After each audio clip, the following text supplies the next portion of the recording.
Charge move करता है तो अपने आसपास एक मैग्नेटिक फील्ड प्रोड्यूस करता है। क्या करता है? अपने आसपास एक मैग्नेटिक फील्ड प्रोड्यूस करता है। अब उसमें एक नई चीज देखी कि मान लीजिए जैसे कंडक्टर है अपने पास, ये वाला कंडक्टर, इसमें करंट चल रहा है, आई करंट इसमें मूव कर रहा है, तो ये अपने आसपास क्या बनाएगा? मैग्नेटिक फील्ड बनाता है। अब अगर मैं इसके पास में एक चार्ज ला के रखूं, प्लस क्यू चार्ज मैंने यहाँ पे ला के पॉइंट कर दिया, रख दिया, तो देखो इस चार्ज के ऊपर कोई फोर्स नहीं लगेगा। अगर ये चार्ज रेस्ट पे है, अगर ये चार्ज रेस्ट पे है तो इसके ऊपर कोई फोर्स नहीं चलेगा, कोई फोर्स अप्लाई नहीं होगा, कोई फोर्स एक्सपीरियंस नहीं करेगा। अब अगर हम इसके अंदर थोड़ा सा मूवमेंट दें, थोड़ी स्पीड प्रोवाइड करें, मैं इस चार्ज को मूवमेंट देता हूँ थोड़ा इस डायरेक्शन, मान लो एक पर्टिकुलर स्पीड से कुछ भी वेलोसिटी के साथ मैं इसको क्या करता हूँ? मोशन देता हूँ। जब हम इसको मोशन प्रोवाइड करते हैं तो हम देखते हैं कि इसके अंदर जो इसका पाथ ये होना था, ये अपने पाथ से डेविएट, ये अपने पाथ से डेविएट हो जाता है, यानी कि जो पाथ इसको फॉलो करना चाहिए उस पाथ में नहीं जा रहा है और ये अपने पाथ से डेविएट हो रहा है। इट मींस उसके ऊपर कोई एक एक्सटर्नल फोर्स लग रही है, इसके ऊपर कुछ ना कुछ एक्सटर्नल फोर्स लग रही है। तो यहीं से हमें नई टर्म पता चली कि जो मैग्नेटिक फील्ड बनता है, मैग्नेटिक फील्ड वो एक मूविंग चार्ज के ऊपर फोर्स अप्लाई करता है, फोर्स अप्लाई करता है। अगर ये चार्ज स्टेशनरी है तो इसके ऊपर कोई फोर्स नहीं लगेगा, ये जहां पे रखा वहीं पे रखा रहेगा। बट अगर जब जैसे हमने इसको मोशन दिया, इसको हमने स्पीड दी, तो हमने देखा जो इसका एक्चुअल पाथ होना चाहिए तो वो पाथ नहीं हो गई, अपने पाथ से डेविएट कर गया। तो डेविएट कर गया मींस उसके ऊपर कोई एक्सटर्नल फोर्स लग रही है और यहाँ पे है कौन जो एक्सटर्नल फोर्स लगा रहा है? करंट कैरिंग कंडक्टर रखा हुआ है और करंट कैरिंग कंडक्टर की जरूरत अपना किसमें इफेक्ट शो करता है? मैग्नेटिक फील्ड की फॉर्म में। तो हमें एक नई चीज पता चली कि when A charge is moving in a magnetic field, when A charge moving in a magnetic field it experiences a force, वो एक फोर्स को एक्सपीरियंस करता है। चलो आज वो फाइंड आउट करते हैं कि वो फोर्स की वैल्यू कितनी होती है। मान लेते हैं अपने पास ये एक्स वाई जेड डायरेक्शन है, हमने जेड की डायरेक्शन में हमने एक मैग्नेटिक फील्ड रखा, बी मैग्नेटिक फील्ड है जेड डायरेक्शन में। हम एक चार्ज लेके आए, एक चार्ज उसको v वेलोसिटी से मूव किया इस डायरेक्शन में, हमने उसको v वेलोसिटी में मूव किया इस डायरेक्शन y z प्लेन के अंदर, और जो स्पीड थी उसका जो मूवमेंट था डायरेक्शन वो थीटा एंगल बनाना है मैग्नेटिक फील्ड के साथ b मैग्नेटिक फील्ड के अंदर एक चार्ज लेके आए, उसको हमने मोशन दिया v स्पीड के साथ हमने वेलोसिटी दी, थीटा एंगल बना उसका मैग्नेटिक फील्ड के साथ। तो देखा इसके ऊपर फोर्स जो लग रही है, उसके ऊपर जो फोर्स लगी उस फोर्स को वो डिपेंड करती है directly proportional to magnetic field, कि ये जो है जो अपने पास फोर्स है वो डिपेंड करेगी मैग्नेटिक फील्ड की स्ट्रेंथ कितनी है। सेकंड, जो फोर्स इसके ऊपर एक्सप्रेस हो रही है वो डिपेंड करती है चार्ज पे कि चार्ज कितना है। Third one v sin theta, यानी कि जो वेलोसिटी है उसका कौन सा कंपोनेंट लेना है? sin थीटा वाला कंपोनेंट। तो यहाँ पे ये वेलोसिटी है तो इसका ये वाला कंपोनेंट कहाँ होगा? cos थीटा वाला कंपोनेंट तो इधर होगा, तो sin थीटा वाला कंपोनेंट कहाँ होगा उसका? ये v sin ऑफ थीटा, इस वेलोसिटी का ये वाला कंपोनेंट होगा v sin थीटा। तो इन सब चीजों को जब कंबाइन करते हैं तो अपने पास बचेगा f is directly proportional to b q v sin theta. जब आप इसको प्रोपोर्शनलिटी कोएफिशिएंट लगाते हैं तो अपने पास एक कोएफिशिएंट आ जाएगा कि इस में अपने पास इन सब की यूनिट्स को इस तरह से रखना है कि इस a की वैल्यू क्या हो जाए 1। हमें f magnetic field q v sin theta इन सब की जो यूनिट है उसको इस तरह से प्लेस करना है कि हमें a की वैल्यू क्या बने 1।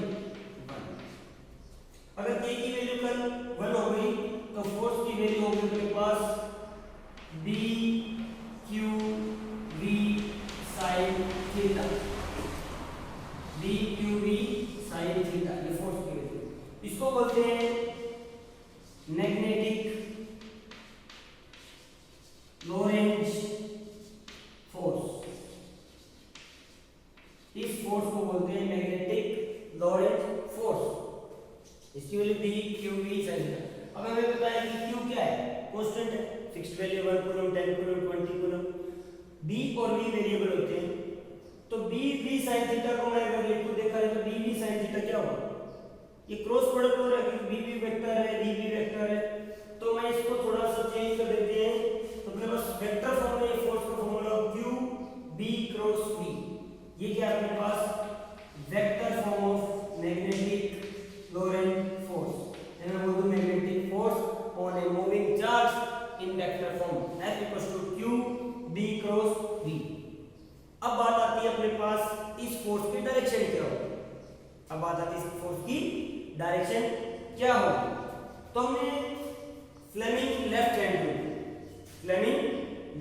Rule force magnetic field and current पढ़ा हुआ है।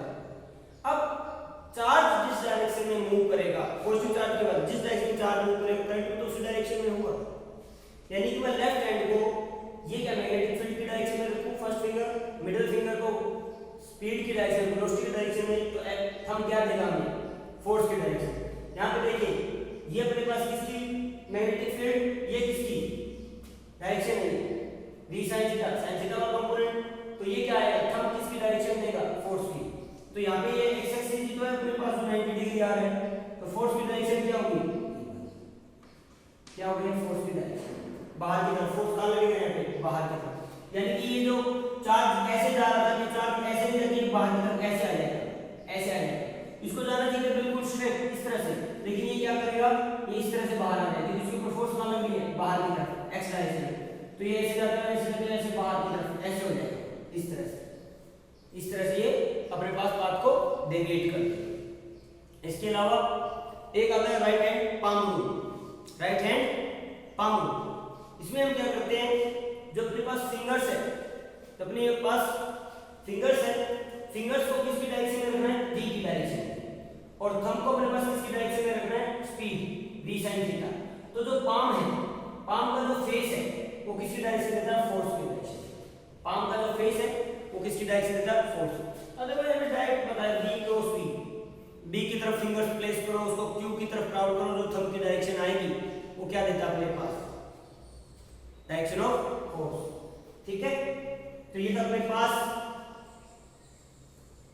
फोर्स की वैल्यू कितनी होती है। अब इसमें केस बन रही है कि मान लेते हैं कि मेरे पास केस वन की मेरे पास स्पीड कितनी है 0, ये फॉर्मूले में अगर मैं स्पीड को क्या कर दूं 0 b q v sin theta, अगर स्पीड 0 इफ v की वैल्यू क्या कर दी हमने 0, v की वैल्यू 0 इनटू समथिंग क्या हो गया, इसकी वैल्यू क्या बन गई 0, तो यानी कि case one if v is 0 then force is equals to 0, यानी कि v 0 का मतलब क्या है कि चार्ज अपना रेस्ट पे है, चार्ज क्या है रेस्ट पे है, तो अगर चार्ज को रेस्ट पे रखा तो उसके ऊपर कोई फोर्स नहीं लगेगी, कब तक जब तक वो मोशन करना स्टार्ट ना करते, तो हम कह सकते हैं कि जब वेलोसिटी 0 तो उसकी फोर्स भी क्या होगी 0। सेकंड जो उसका एंगल बन रहा है d और b में थीटा, इट मे बी 0 और 180 डिग्री, अगर ये इस डायरेक्शन में मूव करता या फिर नीचे की तरफ मूव करता, इसका 0 डिग्री ऊपर नीचे 180 डिग्री, तो 0 और 180 अगर रखेंगे sin थीटा में, अगर 0 और 180 रखेंगे तो वैल्यू क्या हो जाएगी अपने पास sin 0 क्या होगा 0, 180 क्या होगा 0, तब भी अपने पास फोर्स की वैल्यू क्या आएगी 0, यानी कि अगर अपना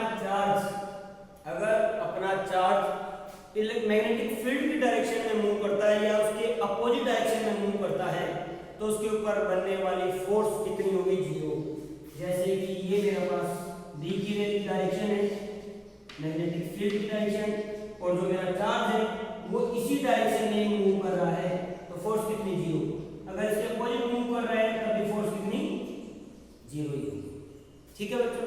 अब थर्ड केस लेते हैं कि b और v के बीच में एंगल 90 डिग्री हो, b और v के बीच में एंगल 90 डिग्री, तो sin 90 डिग्री क्या होता है 1, तो फोर्स की जो वैल्यू अपने पास बनेगी if theta is 90 then force will be equals to QVB, ये क्या है मैक्सिमम वैल्यू, क्या ये मैक्सिमम वैल्यू, किसी भी मूविंग चार्ज पे मैक्सिमम फोर्स कब लगेगी जब वो b और v के बीच में जो एंगल क्या होगा 90 डिग्री, क्या एंगल 90 डिग्री, यानी कि जो स्पीड अपने पास मूवमेंट है मैग्नेटिक फील्ड की, अगर ये मैग्नेटिक फील्ड इधर है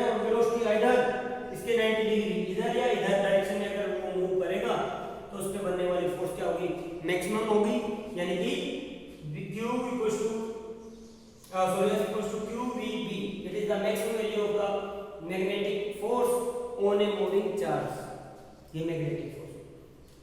अब अपना फॉर्मूला क्या था, F equals to B Q V sine theta. यहाँ से मैं बी की वैल्यू निकालूं तो बी की वैल्यू निकालेंगे, ये टर्म्स इधर आ जाएगी, क्यू वी साइन थीटा। अब इसकी यूनिट क्या होगी, यहाँ से देखो, फोर्स की यूनिट क्या होती है, न्यूटन। फोर्स की यूनिट क्या है, न्यूटन, डिवाइड बाय क्यू की यूनिट क्या है, कूलम। वेलोसिटी मीटर पर सेकंड, मीटर पर सेकंड। तो अब देखो मैं सेकंड को इसके साथ लिख दूं, newton divide by coulomb per second into metre. Current का याद है, I इक्वल्स टू क्या होता है, चार्ज अपॉन टाइम। तो चार्ज क्या होता है, कूलम पर सेकंड। तो ये क्या है, करंट, एम्पियर, क्या बन गई, एम्पियर। तो न्यूटन पर एम्पियर पर मीटर, क्या बनी यहाँ से इसकी यूनिट, न्यूटन पर एम्पियर पर मीटर। अब इसकी ऐसा यूनिट होती है, ऐसा यूनिट होती है अपने पास, उसको बोलते हैं टेस्ला। ऐसा यूनिट इज इसकी अपने पास क्या है, ऐसा यूनिट ऑफ मैग्नेटिक फील्ड जो बना बी, उसकी यूनिट होती है टेस्ला, कैपिटल टी। 1 टेस्ला किसके इक्वल होता है, 1 वेबर पर मीटर स्क्वायर। वेबर क्या होता है, magnetic field per metre square. Magnetic field per unit area क्या होता है अपने पास, बी मैग्नेटिक फील्ड स्ट्रेंथ बोल देता हूं इसको मैं, या फिर इसकी एक और यूनिट भी 1 वोल्ट इक्वल्स टू 10⁻⁴ टेस्ला। अब इस पर एक टर्म आती है अगेन, ये तो हम मैग्नेटिक लोरेंज फोर्स, या एक टर्म बोलते हैं लोरेंज फोर्स।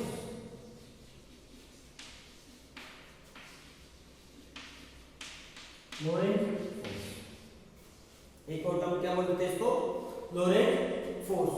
ये होती है अपने पास, ये तो थी मैग्नेटिक लोरेंज फोर्स, जो मैग्नेटिक फील्ड की वजह से फोर्स लगता है।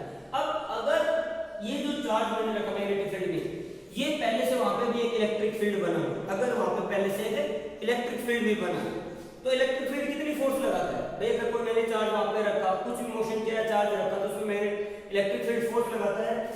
तो force due to electric field, due to electric field, याद आपको F equals to Q into E, याद कीजिए। और यहाँ पे अपने पास अभी फोर्स निकली है Q, F equals to B Q V sin theta. ये अपने पास किसकी वजह से आई है, मैग्नेटिक फील्ड की वजह से। तो हमारे पास अगर उसके अंदर electric field and magnetic field both है, दोनों है, तो फोर्स जो लगेगी उसके ऊपर magnetic field as well as electric field की वजह से लगेगी, वो दोनों फोर्स क्या होगी, F equals to Q B cross B, या हाँ B क्रॉस B, ठीक है। अगर मैं अब इस चार्ज की बात करूं अगर, तो उसके ऊपर जो फोर्स लगेगी वो दो है, इलेक्ट्रिक फील्ड की वजह से भी और मैग्नेटिक फील्ड की वजह से भी है। अगर मैं टोटल फोर्स लिखूंगा इसके ऊपर, इसी चार्ज के ऊपर टोटल फोर्स क्या बनेगा, Q into E plus Q B cross E। This is called Lorentz force या फिर total Lorentz force. The force on a charge due to electric field as well as magnetic field is known as Lorentz force. जो total force लगती है किसी भी charge के ऊपर, magnetic field और इलेक्ट्रिक फील्ड दोनों को मिला के, उसको बोलते हैं लोरेंज फोर्स। अब अगर अपने पास जो फोर्स इसके ऊपर डिपेंड कर रही है, जो फोर्स लग रही है चार्ज के ऊपर, वो किसकी वजह से, ओनली मैग्नेटिक फील्ड के स्ट्रेंथ की वजह से, ओनली मैग्नेटिक फील्ड, उसमें उसका वेलोसिटी का कोई भी कंपोनेंट इन्वॉल्व नहीं है, क्योंकि ये किस पे डिपेंड कर रही है, वेलोसिटी से कोई इसका चेंज नहीं हो रहा है। तो मैं कहूंगा वो किसकी वजह से फोर्स है, ओनली इलेक्ट्रिक फील्ड की वजह से, ओनली इलेक्ट्रिक फील्ड की बात करेंगे। और अगर जो फोर्स है वो डिपेंड कर रही है उसकी वेलोसिटी पे भी, अगर वो फोर्स किस पे डिपेंड कर रही है, उसकी वेलोसिटी, देखो ना, अगर वो इलेक्ट्रिक फील्ड वाला E की बात करें तो क्या ओनली इलेक्ट्रिक फील्ड की वजह से फोर्स, और अगर वो V पे कंपोनेंट यानी कि उसकी स्पीड पे भी डिपेंड कर रहा है उसका मैग्नेटिक फोर्स, तो फोर्स किसकी वजह से, मैग्नेटिक फील्ड। तो यही अपने पास है कि लोरेंज फोर्स क्या होती है, total force on a moving charge due to electric field as well as magnetic field. तो इससे हमें पता चला कि अगर कोई चार्ज रेस्ट पे रखा है तो क्या बनाता है, इलेक्ट्रिक फील्ड बनाता है। अगर कोई चार्ज मोशन करना स्टार्ट कर दे तो मैग्नेटिक फील्ड बनाता है। अगर कोई चार्ज एक स्टेशनरी चार्ज मैं किसी दूसरे स्टेशनरी चार्ज के पास रखूं तो उसके ऊपर फोर्स लगती है, कूलम्स लॉ में हमने पढ़ा है, आइदर अट्रैक्शन या रिपल्शन फोर्स होगी। बट अगर कोई स्टेशनरी चार्ज को मैं किसी मैग्नेटिक फील्ड के अंदर रख दूं, यानी कि मूविंग चार्ज के पास रख दूं, तो उसके ऊपर कोई इफेक्ट नहीं होता है। बट अगर मैं उस चार्ज को मैग्नेटिक फील्ड के अंदर मोशन दे दें, इस चार्ज को अगर मैग्नेटिक फील्ड के अंदर एक स्पीड दे दें, तो उसके ऊपर एक फोर्स लग जाएगा जिसको नाम दिया गया मैग्नेटिक फोर्स या लॉरेंट मैग्नेटिक फोर्स। उसकी वैल्यू आई मेरे पास F = BQB sin of theta. Theta is the angle between velocity and magnetic field. Okay बच्चों।